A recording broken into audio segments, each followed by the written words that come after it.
Pearls township Bathinda, Pearls Riviera Cochin, Pearls gateway tower Noida और Pearls corporate and W mall New Delhi. Projects of PACL India limited. PACL में ग्राहकों का हित सुरक्षित, company अपने दायित्वों का निर्वाह करने में पूर्णतः सक्षम। आधिकारिक तौर पर पुष्टि।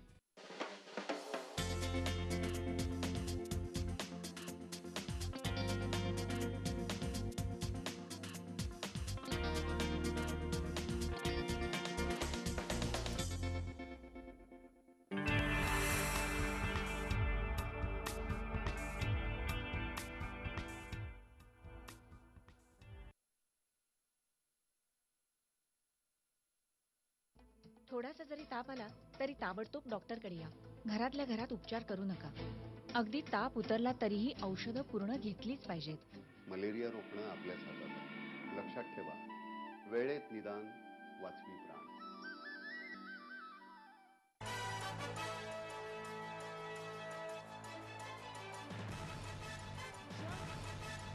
आपके सरोकारों का नया न्यूज चैनल।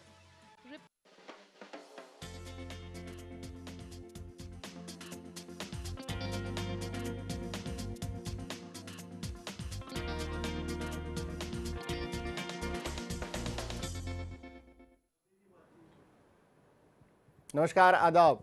मुद्दे की बात में आप सभी का स्वागत है। मैं हूं सलमान और आज हम मुद्दे की बात में बात करेंगे हिंदुस्तान और पाकिस्तान के बीच बनते बिगड़ते रिश्तों की, जिसमें आज नया मुद्दा जुड़ गया है। आज से पहले ही हॉकी की टीम को लेकर जिस तरह से IPL हुआ था, IPL में पाकिस्तानी खिलाड़ियों को रोक दिया गया था, लेकिन इंडियन हॉकी लीग के लिए पाकिस्तानी खिलाड़ियों को न सिर्फ अनुमति दी गई बल्कि वो खेलने के लिए भी उतर रहे थे।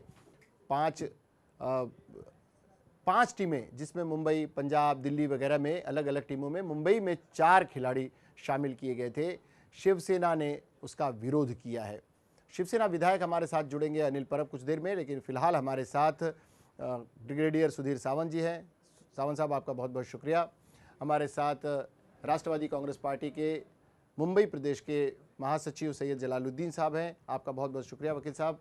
हमारे साथ कुछ ही देर में जुड़ेंगे कर्नल चौधरी, जो रक्षा मामलों के भी विशेषज्ञ हैं और जिन्होंने काफ़ी इस विषय पर हमसे बात भी की है। बात इस विषय पर शुरू करने से पहले हम आपको बता दें कि पाकिस्तान और हिंदुस्तान के बीच कभी नर्म कभी गर्म रिश्तों की शुरुआत रही है। हमेशा इस मामले में पहल भारत सरकार की तरफ से होती रही है। पाकिस्तान की तरफ से कभी ठंडा जवाब आया है और कभी ऐसा जवाब आया है जिस पर भारत का गुस्सा होना लाजमी है। फ़िलहाल जिस तरह से एक सैनिक की गला काटकर हत्या की गई, ये अंतर्राष्ट्रीय स्तर पर भी जिसकी भर्त्सना की गई, इस मुद्दे पर भी पाकिस्तान की तरफ से टालमटोल का ही रवैया अख्तियार किया जाता रहा और जैसी कि अपेक्षा की जाती थी, दोनों देशों के वरिष्ठ अधिकारियों के बीच बात भी हुई, लेकिन नतीजा बेनतीजा रही, बातचीत बेनतीजा रही। सावंत साहब, सबसे पहले हम आपसे बात करेंगे, ये नर्म गर्म रिश्तों का हिंदुस्तान और भारत और पाकिस्तान के बीच का रिश्ता जब नर्म गर्म होता है तो इसके दूरगामी परिणाम निकलते हैं। आम जनता में भी इसका संदेश अलग अलग तरीके से जाता है। अमन के पैगाम देने वालों पर इसका असर पड़ता है। क्या होना चाहिए, कैसे होना चाहिए आपके नज़रिए से? देखिए, बेसिकली ये पाकिस्तान भारत का जो मुद्दा है, ये तो एक हमारा लेगेसी है।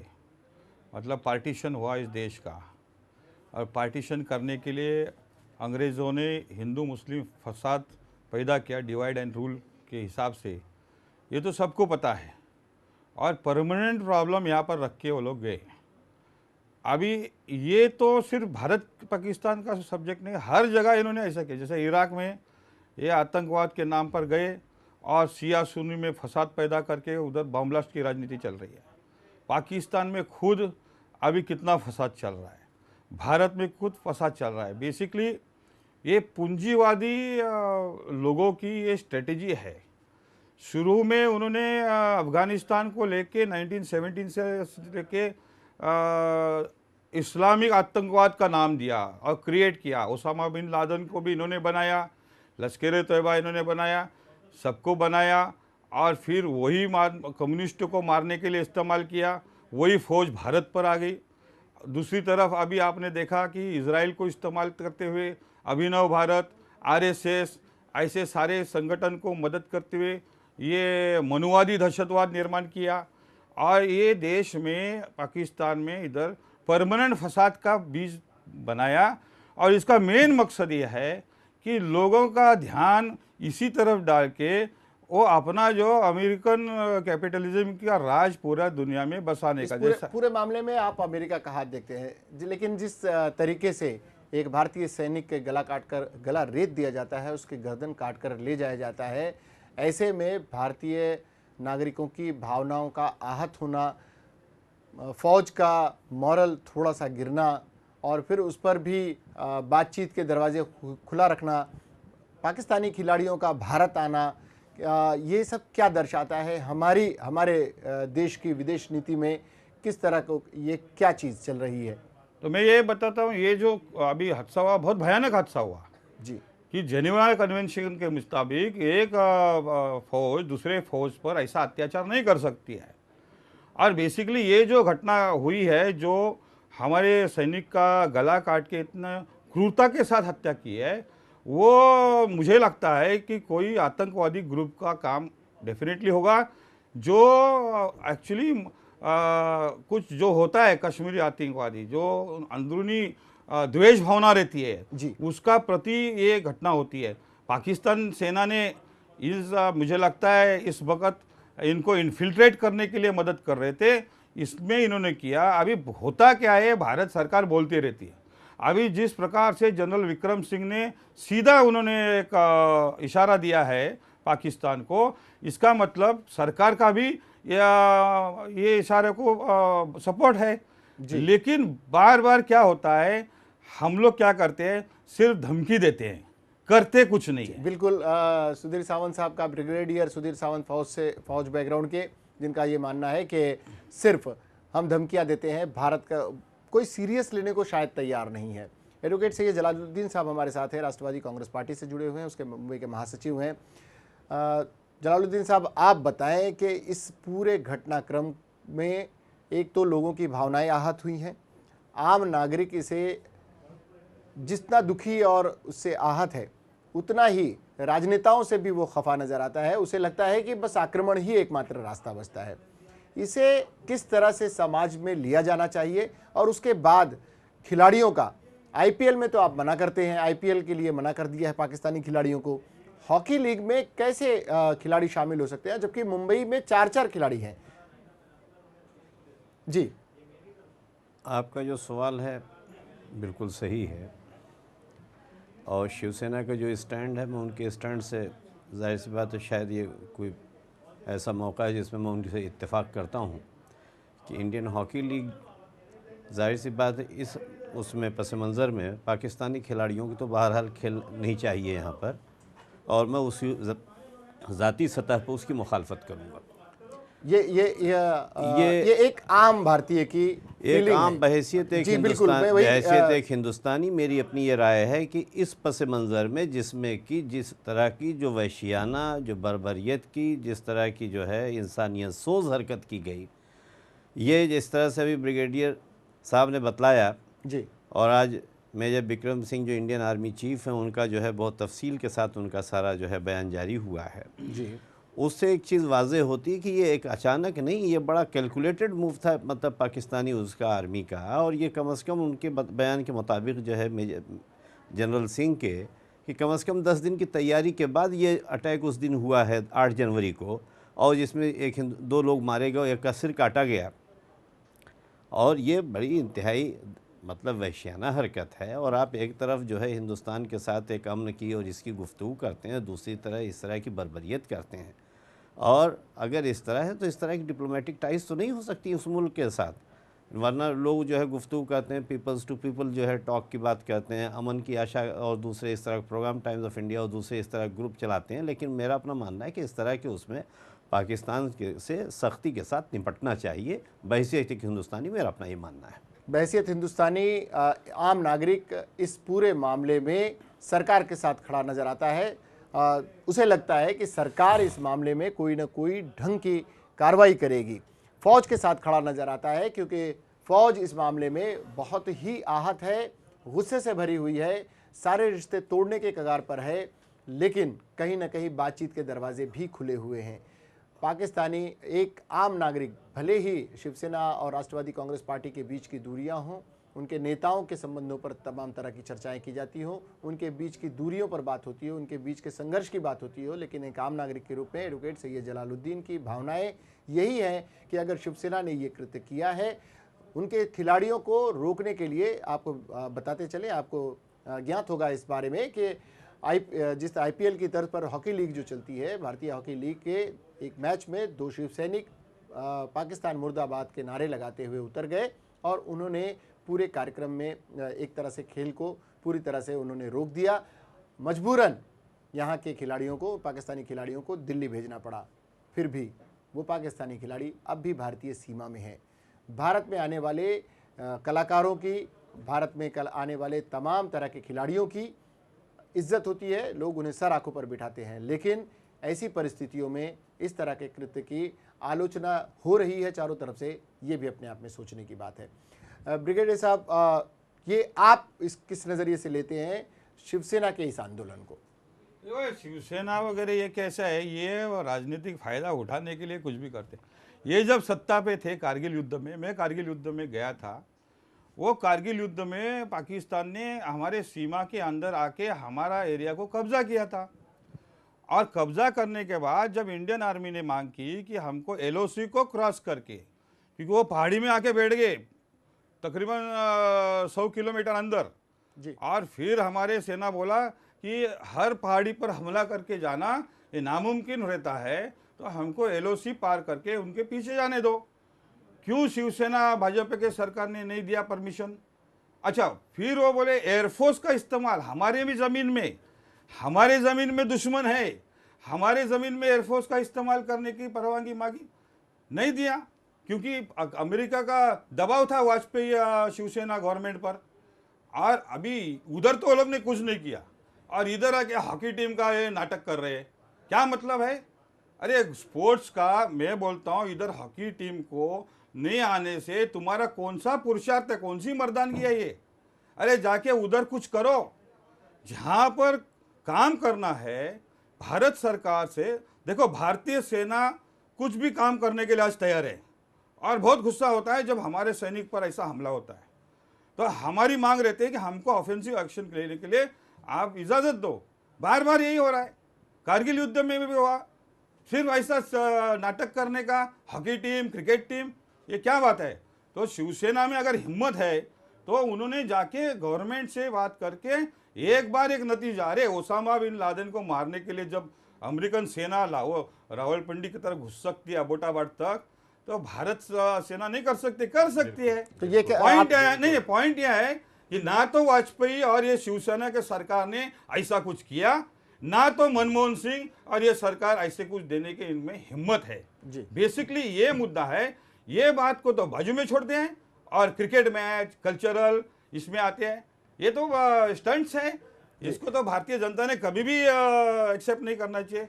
Let us deal with the enemy. जैसे इंदिरा गांधी ने क्या 15 दिन में पाकिस्तान के 2 टुकड़े किए, ऐसा कुछ करने की हिम्मत है क्या?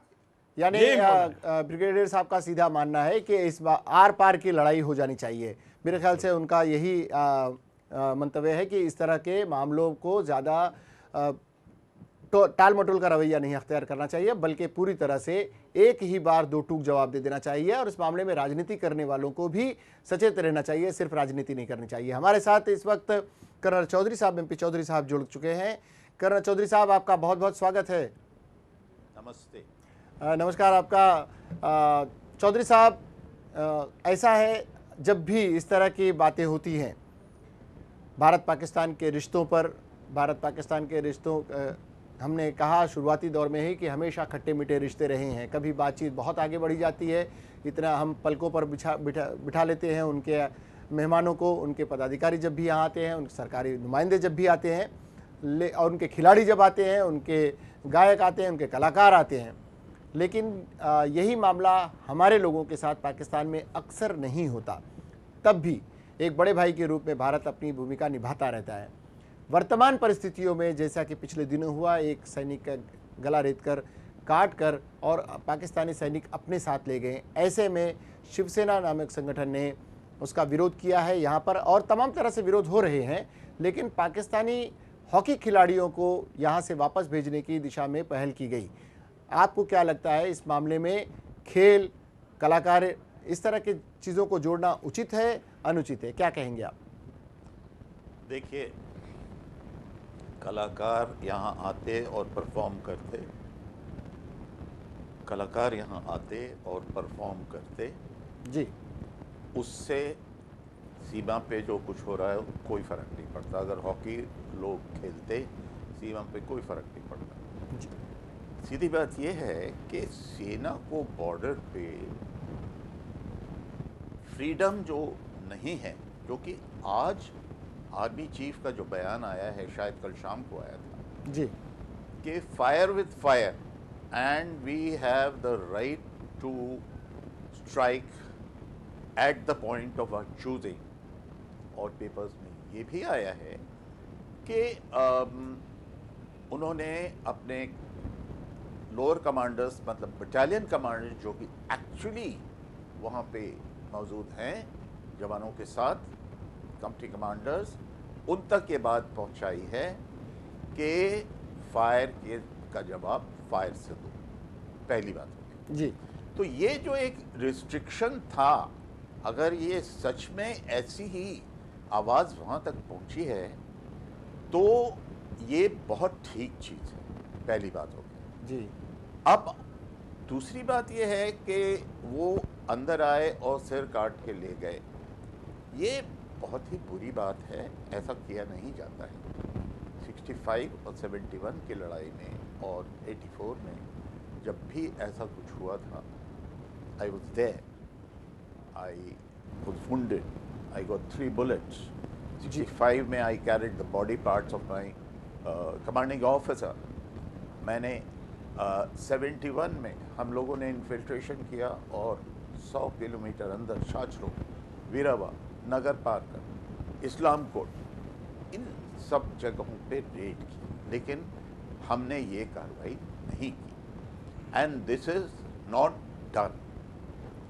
अब जहाँ तक सिर काट के और ले जाने का सवाल है, देखिए पाकिस्तानी सेना की आदत है, ये उनकी आदत में शामिल है कि वो हमारे प्रिजनर्स को तकलीफ देते हैं और उनकी बॉडी, जैसे कि कैप्टन कालिया का हाथ किया था, वो करते हैं। अब इसका जवाब क्या है? जी, इसका जवाब ये नहीं है कि ऑल आउट वार हो जाए, नहीं। ऑल आउट वॉर जो है कितनी महंगी पड़ेगी, और वो अगर एस्केलेट होती है न्यूक्लियर वॉर में, तो फिर जो लाखों लोग मरेंगे उसके लिए कौन स्पीकर और कौन पॉलिटिकल पार्टी जिम्मेवार होगी? जी। तो उसमें दूरदर्शिता का सवाल उठता है। सिर्फ इसको लोकलाइज करने के लिए और हमारे सैनिकों को जब खुली एक इजाज़त मिल जाती है कि ठीक है, अगर तुम एक गोली आती है तो 10 गोली फायर करो, अगर एक हमारा सैनिक घायल होता है या मरता है तो 10 को वहां पे मरना चाहिए। बिल्कुल। अगर उन्होंने एक बात और, जी जी जी, अगर उनके स्पेशल सर्विस ग्रुप SSG ने इन्फिल्ट्रेट करके और अंदर आके ये कार्रवाई की है, तो मैं भी Indian army commando force special force को बिलोंग करता हूं। जी जी।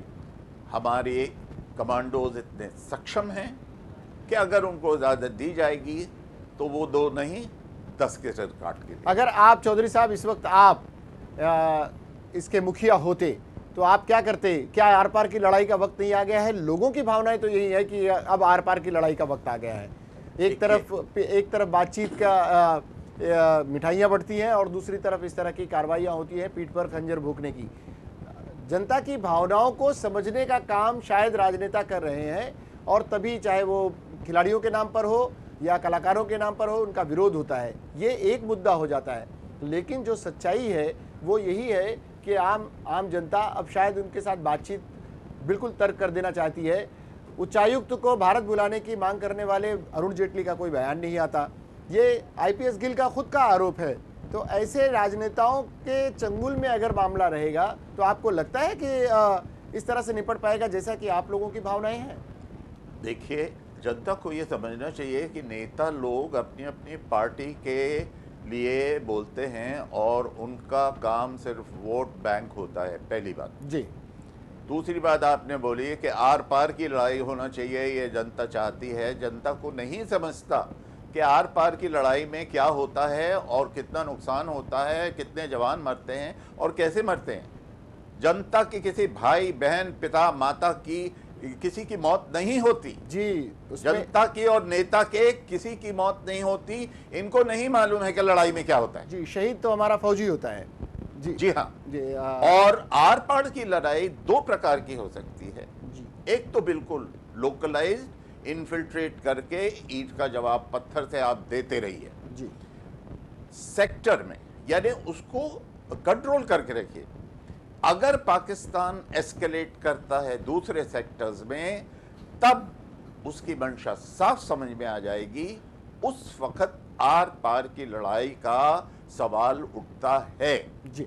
जलालुद्दीन साहब, हम आपसे जानना चाहेंगे कि सरकारें इस मामले में, अभी प्रधानमंत्री का ये बयान आता है कि हम पूरी तरह से उस पर विश्वास नहीं कर सकते, हम उस पर जा नहीं सकते और उसके बावजूद बातचीत तर्क नहीं होती, लेकिन होना क्या चाहिए? सरकार के पास क्या आपको लगता है कि वो इच्छा शक्ति है कि कोई ठोस निर्णय ले सके, या फिर फौज के हवाले कर दिया जाए कि फौज जो निर्णय लेती है उसके साथ सरकार खड़ी होगी? आपको क्या लगता है, एक बुद्धिजीवी के रूप में, एक नागरिक के रूप में, एक जिम्मेदार दल के एक जिम्मेदार पदाधिकारी के रूप में? नहीं, ये तो वाकई एक बड़ा लम्हे फिक्रिया है और सरकार को बहुत संजीदगी के साथ इस वक्त इस पर गौर करने की ज़रूरत है। इसलिए कि आज अगर आप बयान देखेंगे जनरल विक्रम सिंह का, तो उसमें एक बात आई कि ये जो 10 दिन की प्लानिंग है, इसमें जो है टेरर ग्रुप्स भी इन्वॉल्व हो सकते हैं। उनका ये मानना है कि टेरर ग्रुप भी इन्वॉल्व हो सकते हैं जो हिंदुस्तानी फौजी का सर काट के ले गए हों। एक चीज़ तो हकीकत है कि पाकिस्तान एज ए स्टेट जो है एक फेल्ड स्टेट है और इस वक्त वहाँ सिविल वॉर जो है की सिचुएशन है। वहाँ क्या हो रहा है, किन रियासतों में क्या हो रहा है, वहाँ की हुकूमत खुद ही नहीं जानती इस बात को। दूसरे ये कि आज की तारीख़ में जो चाहें हम कहें, लेकिन पाकिस्तान के भी जो सियासी रहनुमा अगर आप देखेंगे तो आज 50,000 लोगों के साथ ताहिरुल कादरी जो है पाकिस्तान में मार्च कर रहे हैं इस्लामाबाद की तरफ।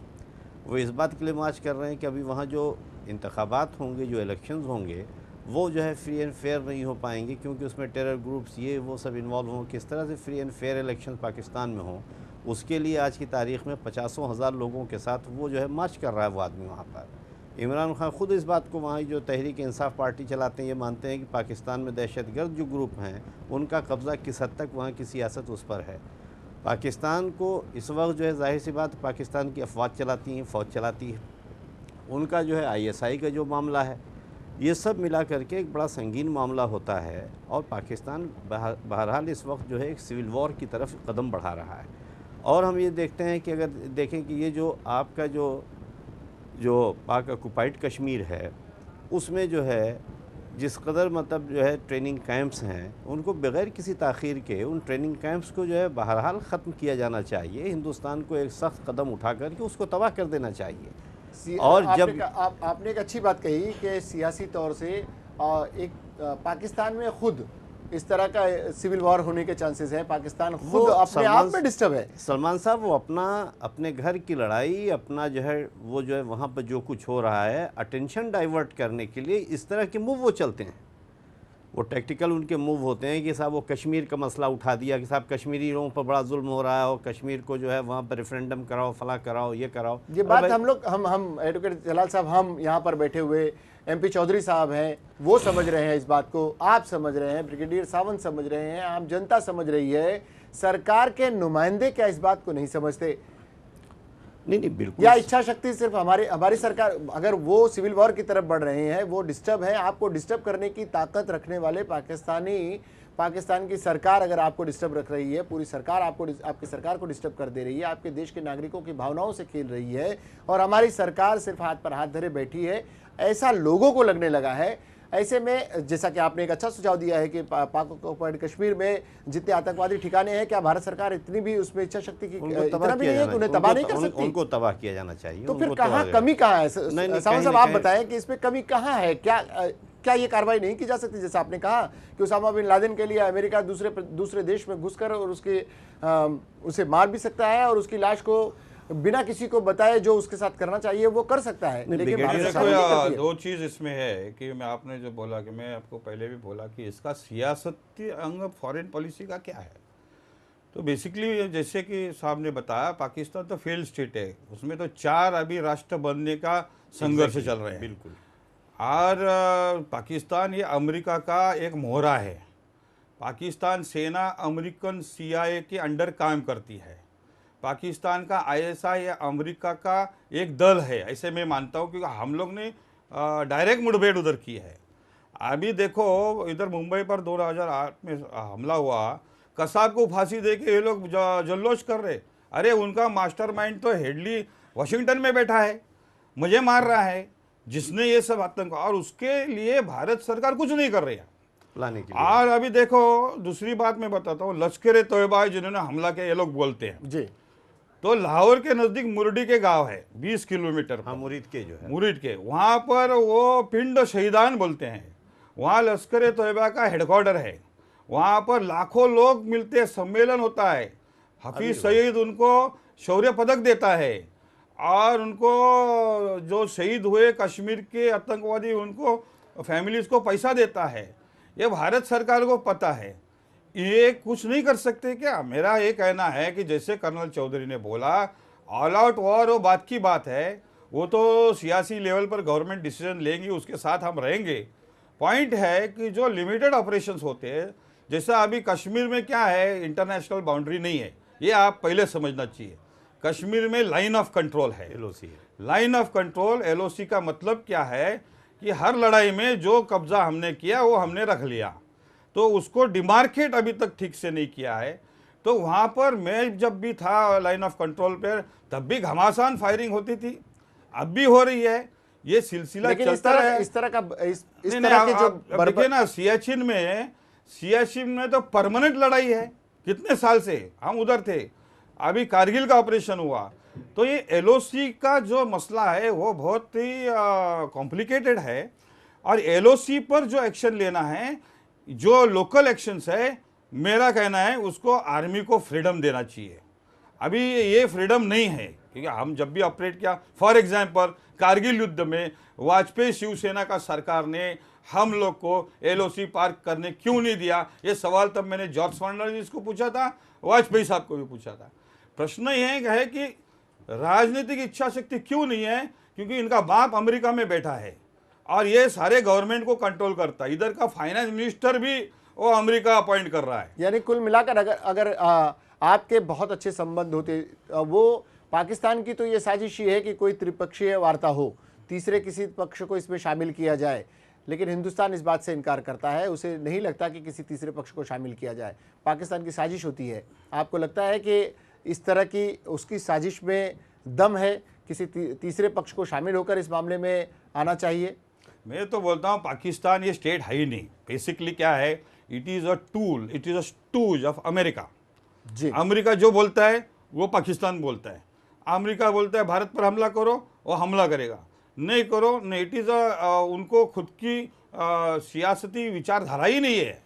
और बेसिकली अमेरिका, सऊदी अरेबिया और पाकिस्तान एक बड़ा एक्सिस बना है जो दुनिया में अमेरिकन पॉलिसी को इम्प्लीमेंट करता है।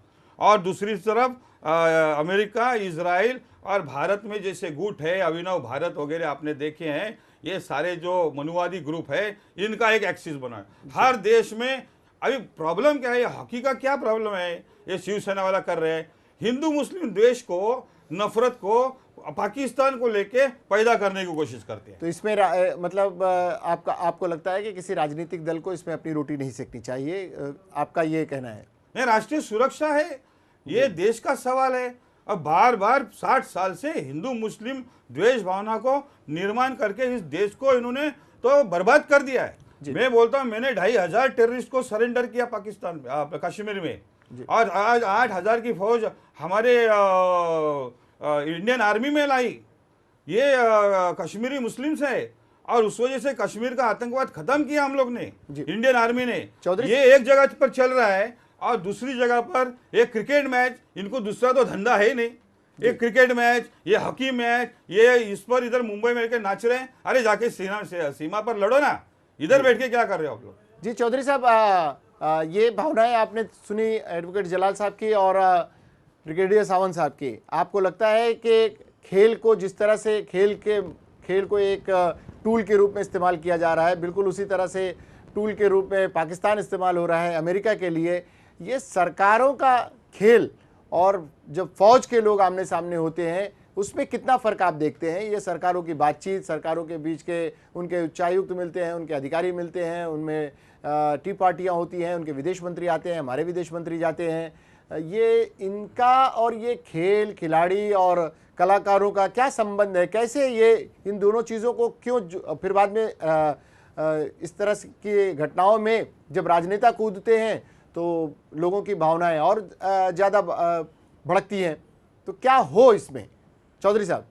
देखिए, एक बात हम सबको, आप सबको, जनता को और लीडर्स को और जो पॉलिसी मेकर्स हैं, इनको ये बिल्कुल ख्याल में रखना चाहिए कि बात कि lines of communication should always be open, it should never be closed. Otherwise अब क्या होगा कि अगर आप बात ही नहीं करेंगे जी तो कॉन्फिडेंस नहीं बढ़ेगा। मेरा मतलब कॉन्फिडेंस बिल्डिंग मेजर्स से नहीं है। आप बात करिए, ये नहीं कि बात मत करिए, बात करिए, और ये जो दूसरी चीज़ें हैं आप उनको मौका मत दीजिए। खिलाड़ी खेल रहे हैं, दूसरे लोग परफॉर्म कर रहे हैं, लोगों का आना जाना हो रहा है, अगर हो रहा है तो होने दीजिए। उससे हिंदुस्तानी और पाकिस्तानी सेना को बॉर्डर पे कोई फ़र्क नहीं पड़ता, वो अपना अपना काम करेंगे। तो सीधी बात ये है कि lines of communication should always be open. एक तो ये बात होना चाहिए। दूसरी बात, इसको जो भी चीज़ हो रही है इसको लोकलाइज्ड रखना चाहिए। तीसरी बात, अब ये जैसे कि सावंत साहब ने कभी उठाई थी कि ये डाइवर्शनरी टैक्टिक्स भी होती हैं, अगर हिंदुस्तान की होती है तो पाकिस्तान की भी होंगी। और पाकिस्तान की जो इस वक्त हालत है, आपने देखा होगा कादरी साहब ने आवाज़ उठाई है 12 साल बाद, कनाडा से आ गए और उन्होंने आवाज़ उठाई। आपने देखा होगा लाखों लोग इस्लामाबाद के पास अड़े हुए, पहली बात जी।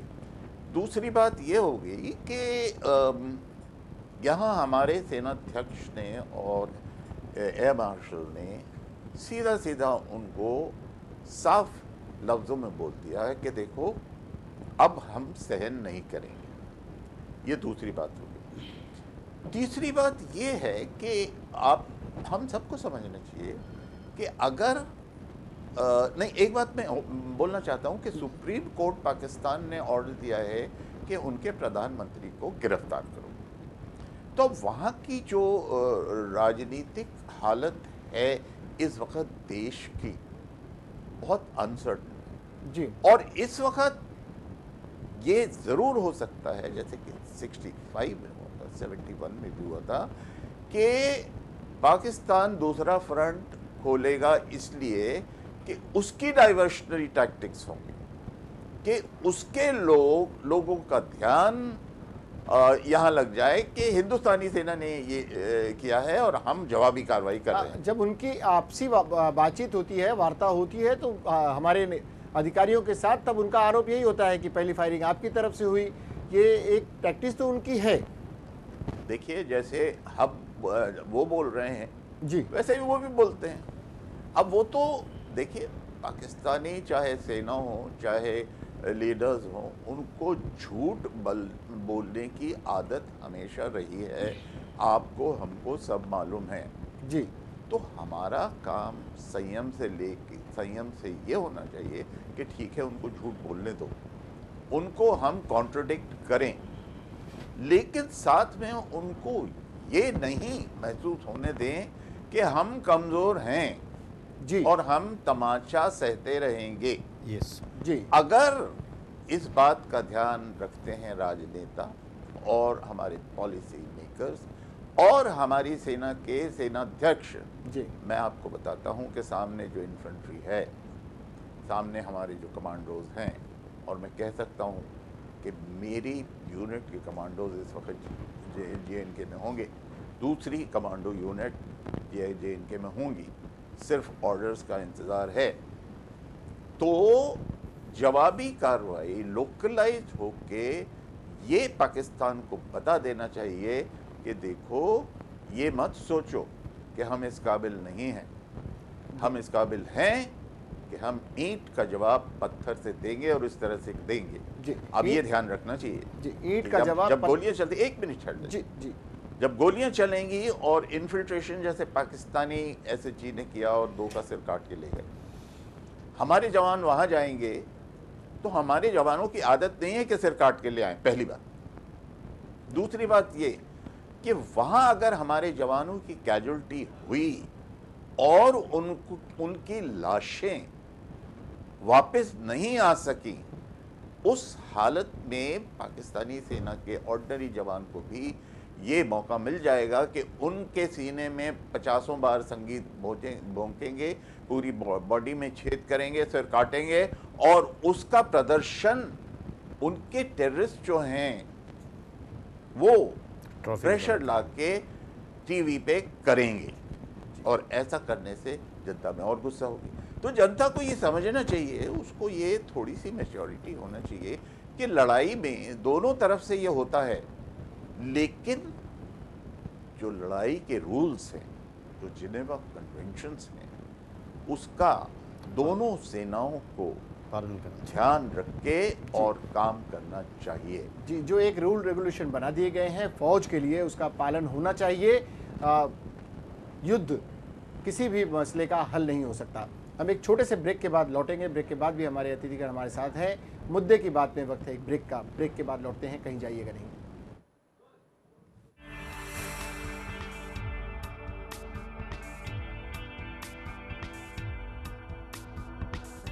ये मेरी कहानी है। मैं अमित किशोर पटना से हूँ। बचपन में जब खांसी होती थी तब माँ का नुस्खा झट से ठीक कर देता था। चोट लगती तो बापू मरहम लगा देते थे।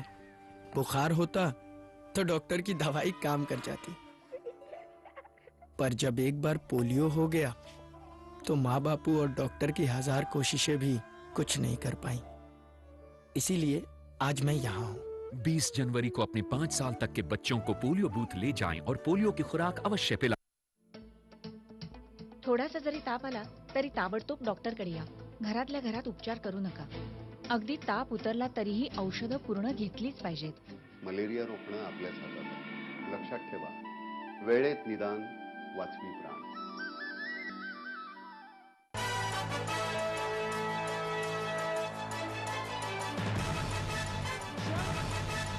आपके सरोकारों का नया न्यूज चैनल। चप्पे चप्पे पर रहेगी हमारी नजर। हर सच को बेबाकी से आप तक पहुंचाने का काम करेगा नया खबरिया चैनल। जल्द आ रहा है राइट न्यूज, सही खबर सही नजरिया। PACL इंडिया लिमिटेड पेश करते हैं Pearls residency Mohali, Pearls city Mohali, Pearls royal garden Sehore, Pearls gateway Madurai, Pearls township Bathinda, Pearls Riviera Cochin, Pearls gateway tower Noida और Pearls corporate and W mall New Delhi. Projects of PACL India limited. PACL में ग्राहकों का हित सुरक्षित, company अपने दायित्वों का निर्वाह करने में पूर्णतः सक्षम। आधिकारिक तौर पर पुष्टि। रजिस्ट्रार ऑफ कंपनी ने इसे क्यों दिया नोटिस? क्या ये ले रहे हैं गैर कानूनी तरीके से निवेश?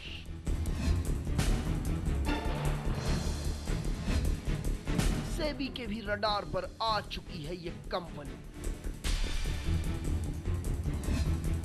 क्या निवेशकों को किया जा रहा है गुमराह? कंपनी का पूरा सच जल्द सिर्फ लेमन न्यूज पर। थोडासा जरी ताप आला तरी ताबडतोब डॉक्टरकडे या.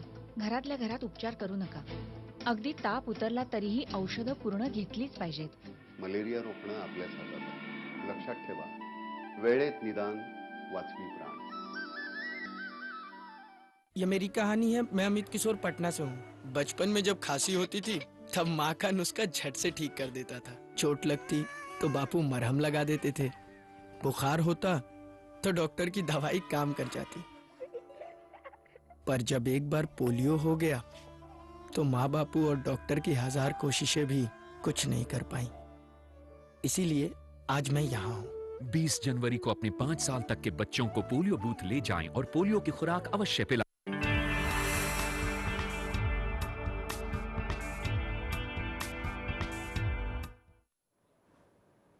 ब्रेक के बाद एक बार फिर आप सभी का स्वागत है. आप देख रहे हैं मुद्दे की बात, और मुद्दे की बात में हम बात कर रहे हैं भारत और पाकिस्तान के रिश्तों की, खासकर एक सैनिक की गला रेत कर हत्या करने और उससे गले को अपने साथ ले जाने, गर्दन काट कर अपने साथ ले जाने के मामले को जिस तरह से पेश किया गया और जिस तरह से उस पर भारतीय भावनाएं आहत हुई, उस पर हम चर्चा कर रहे हैं. हमारे साथ 2 फौज के अधिकारी और साथ ही फौज में काम कर चुके लोग, और साथ ही हमारे साथ एक आम नागरिक के रूप में भी और राजनीतिक दल से जुड़े हुए राष्ट्रवादी कांग्रेस पार्टी के एडवोकेट सैयद जलालुद्दीन हमारे साथ जुड़े हुए हैं. हमारे साथ जुड़ रहे हैं शिवसेना विधायक एडवोकेट अनिल परब साहब. अनिल परब साहब, आपका बहुत बहुत स्वागत है. नमस्कार. नमस्कार अनिल परब जी, जिस तरह की घटनाएं हुई हैं पाकिस्तान और भारत के बीच, शिवसेना का हमेशा से विरोध रहा है. पाकिस्तानी खिलाड़ियों के, उनके कलाकारों के यहाँ आने पर हमेशा विरोध रहा है. इस बार चाहे जनता की भावनाओं का मामला समझा जाए, चाहे विरोध आम जनता की बात रही हो, चाहे सरकार ने खुद निर्णय लिया हो, लेकिन आईपीएल में, क्रिकेट मैच में किसी खिलाड़ी को शामिल नहीं किया जा रहा है. लेकिन भारतीय हॉकी लीग की 5 टीमों में सभी में पाकिस्तानी खिलाड़ी हैं. मुंबई के लिए ये अजीब बात थी कि उसमें 4 पाकिस्तानी खिलाड़ी थे. शिवसेना को क्या लगा, क्यों लगा कि उसके खिलाफ आंदोलन होना चाहिए और शिवसेना ने इतनी उग्र भूमिका ली? क्या कहेंगे आप? देखो, शिवसेना का ये पहले से ये रुख रहा है कि पाकिस्तान से सीधी बात हो नहीं सकती है. एक तरह बात होती है और दूसरे तरह वो अपने जवानों के गले काट रहे हैं. एक तरह बात हो रही है, दूसरे जवान से, बॉर्डर से उनके जो लोग हैं यहाँ पर घुस रहे हैं और आतंकवाद फैला रहे हैं.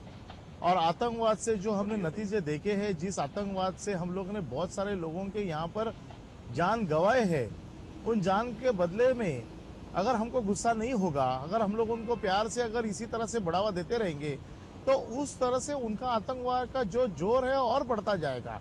बाला साहब ठाकरे जी ने पहले दिन से इस बात को मना किया था कि पाकिस्तान से कोई रिश्ता मत रखो, वो अपना दोस्त कभी नहीं बन सकता है. उसको चाहे कितनी भी हम लोग सहूलत दे, कितने भी हम लोग कहेंगे स्पोर्ट्स डिप्लोमेसी है, डिनर डिप्लोमेसी है, कुछ भी डिप्लोमेसी उनसे करे, लेकिन वो तो अपनी औकात बताते हैं, वो आतंकवाद को बढ़ावा देते हैं. कल तो आपने देखा कि 2 जवानों के सर कटे गए. एक जवान का सर कटा गया, एक जवान को बहुत बुरी तरह से मारा गया. मतलब जो कानूनन जो नीतियां है, युद्ध की भी जो नीतियां है, वो भी वो लोग मानने को तैयार नहीं है.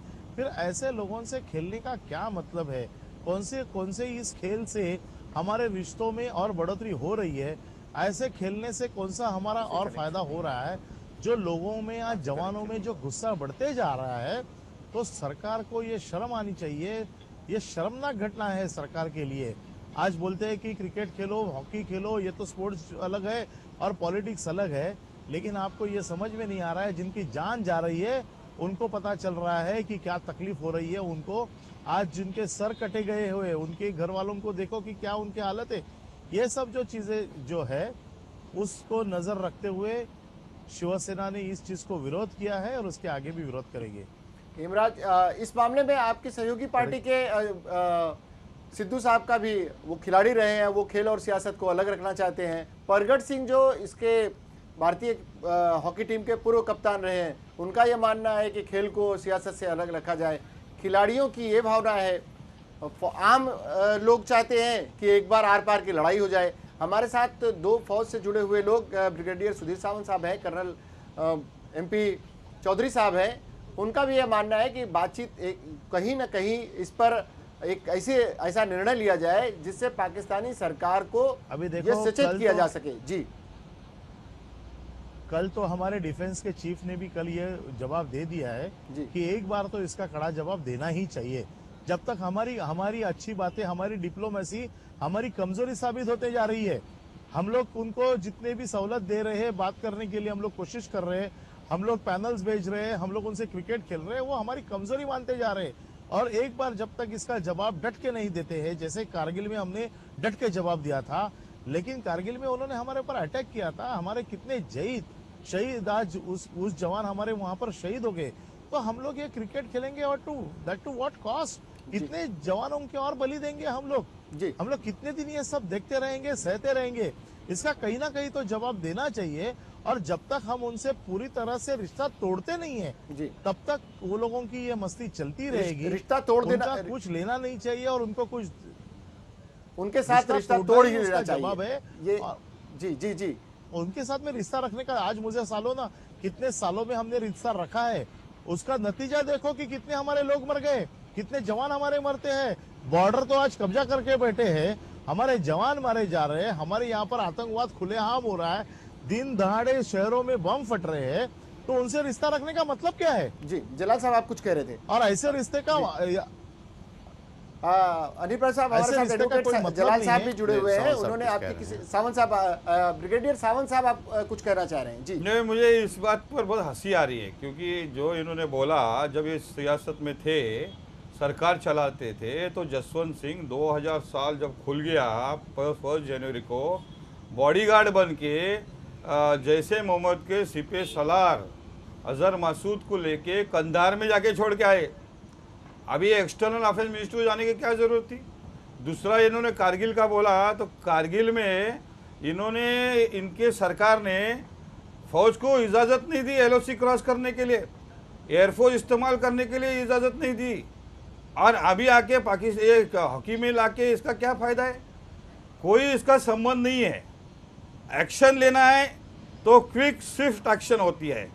और मैंने इसी मुद्दे पर कांग्रेस पार्टी का विधायक दल का इस्तीफा दिया है कि आप बात करते हो, आप एक्शन कुछ नहीं करते हो, आतंकवाद बढ़ते जा रहा है, ऊपर से अमेरिका आके हमारे पर हावी हो रहा है। और इसलिए इस्तीफा विधायक दल का दिया, पार्टी का दिया, और शिवराज्य पार्टी नाम का मेरे को नया एक मूवमेंट खड़ा करना पड़ेगा, क्योंकि ये सारे पार्टी मिले हुए हैं। ये कांग्रेस, शिवसेना, राष्ट्रवादी, ये है, ये जब भी सरकार में थे इन्होंने कुछ भी नहीं किया। आपने कोई इस्तीफा ये जवानों के इशू के ऊपर या बॉर्डर के नहीं दिया। पार्टी में आपको कोई पूछ नहीं रहा था, पार्टी में आपका बार बार अरे मैं विधायक था, मैं दखल नहीं दे रहा था, इसलिए आपको विधायक दल से इस्तीफा देना पड़ा। और इस्तीफा नहीं दिया, आपकी टर्म खत्म हो गई। आपको अरे 2 साल पहले इस्तीफा दो के सामने अनिल पर वैयक्तिक मत आओ, वैयक्तिक दृष्टिकोण मत करो। वो 2 साल पहले इस्तीफा दिया है टर्म खत्म होने का। और दूसरी बात है, वो लेटर देखिए, मैं आप पर इंडिविजुअली नहीं बोल रहा हूँ, आपके पार्टी की पॉलिसी पर बोल रहा हूँ, आप सभी पार्टी की पॉलिसी पर बोल रहा हूँ। वो उसका जसवंत सिंह का बात करो, और उसका कारगिल युद्ध का बात करो। शिवसेना का ये कभी रुक नहीं रहा है, शिवसेना का ये कभी रुक नहीं रहा है। शिवसेना का रुख पाकिस्तान के खिलाफ सख्ती रहा है और सख्ती रहेगा। आम लोग भी, हम लोग सरकार में भी थे, कारगिल युद्ध में क्या किया, सरकार में भी थे, लाइन ऑफ कंट्रोल क्रॉस क्यों करने नहीं दिया, सरकार में भी थे। वही तो मैं बोल रहा, सरकार में भी थे। तो इसी मुद्दे में भले शिवसेना हम लोग गवर्नमेंट में थे, लेकिन इस मुद्दे पे हम लोग बहुत सख्त थे। हमारी बातें हमने ऑलवेज रखी है। हमने कभी पाकिस्तान को कोई बढ़ावा मिलेगा ऐसा कोई कदम उठाया नहीं है। उस सरकार में उन्होंने जो अगर डिसीजन लिए भी होंगे, फिर भी शिवसेना का रुख तो बहुत कड़ा रहा है पाकिस्तान के बारे में, और वो कड़ा ही रहेगा। बात करने से नहीं रहता है, एक्शन से काम होना चाहिए। एडवोकेट जलाल साहब कुछ कहना चाह रहे हैं? मैं ये कहना चाह रहा था कि देखिए, ऐसा है कि बजाय इसके हम इश्यूज से डेविएट करें, बात यह है कि एक बात तो तय है कि पाकिस्तान के बाज़ इलाके ऐसे हैं, जैसे मुरीदके का जिक्र अभी बीच में आया था। अभी वहाँ एक बड़ी कन्वेंशन हुआ और पता चला कि हुर्रियत वगैरह के लोगों ने भी उसमें पार्टिसिपेट किया है। हिंदुस्तान से गए, और उनका बड़ा हो रहा है, इन तमाम चीज़ों पर, इन एक्टिविटीज़ पर भी कहीं न कहीं लगाम लगनी चाहिए भारत सरकार की तरफ से। यस, यकीनन। और मुरीद के, और ये आपका वो जो पाक ऑक्युपाइड कश्मीर है, जहाँ उनके पास इस वक्त आज की तारीख़ में बड़े ट्रेनिंग कैंप्स चल रहे हैं, पहले तो उनको जो है हमें तबाह करना चाहिए। इस पर एक जो है मतलब क्लियर कट स्टैंड लेने की ज़रूरत है। और दूसरी बात, मैं मोहतरम एक बात अर्ज़ करता चलूँ कि पाकिस्तान जो है इस्लाम के नाम पर बना हुआ एक मुल्क है जी, और इस्लाम जो है किसी आदमी को जिसका कत्ल हो जाए या जो मारा जाए तो जंग में, तो उसके बाद मारने के बाद प्रॉफिट ने बड़ी सख्ती के साथ सरकार दो आलम सल्लल्लाहु अलैहि वसल्लम ने फरमाया कि उसका मुसला नहीं किया जाना चाहिए, यानी बॉडी को म्यूटिलेट नहीं करना चाहिए, तबाह नहीं करना चाहिए। यानी ये कि एक बार आदमी मर गया, ख़त्म हुई बात।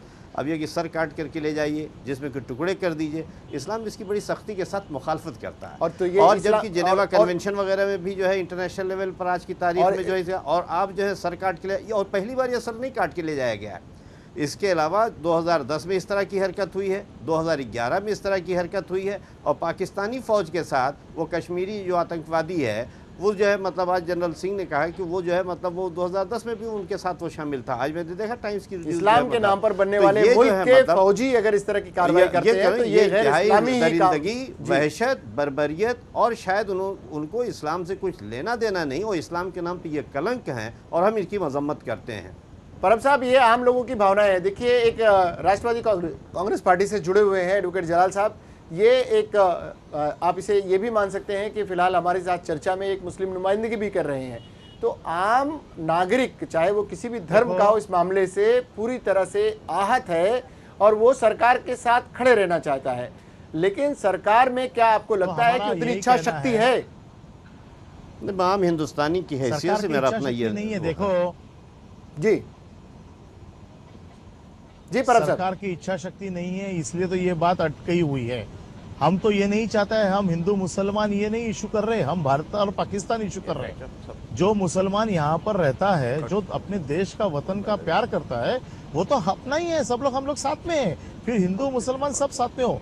यहाँ पर जो इस्लाम के नाम पे जो आतंकवाद फैला रहे हैं बाहर के मुल्क के देश, बिल्कुल उसे एक अच्छी बात कही, हम लोग विरोध कर रहे हैं। एडवोकेट जलाल साहब ने एक अच्छी बात कही कि जो कृत्य उन्होंने किया है वो भी गैर इस्लामी है।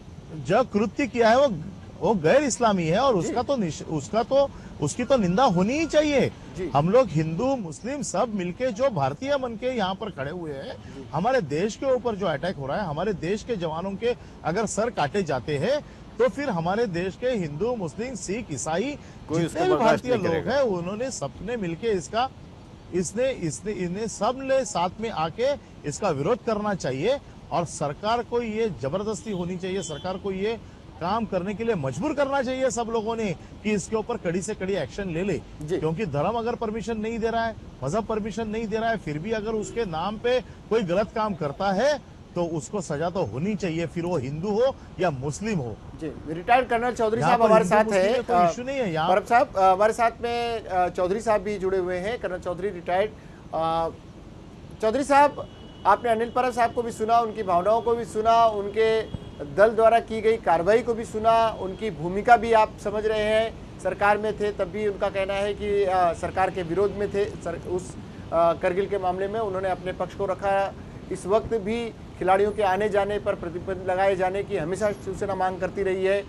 क्या कहना चाहेंगे आप? अनिल परब साहब की और ब्रिगेडियर सावंत साहब की और एडवोकेट जलाल साहब की बात आपने सुनी, क्या कहना चाहेंगे आप? देखिए, राजनेता राजनेता होते हैं जी, और ये पॉलिटिकली जो उनको सूट करता है वो कहते हैं। साफ बात ये है जी कि क्या कहना चाहिए ये उनके ख्याल में नहीं रहता।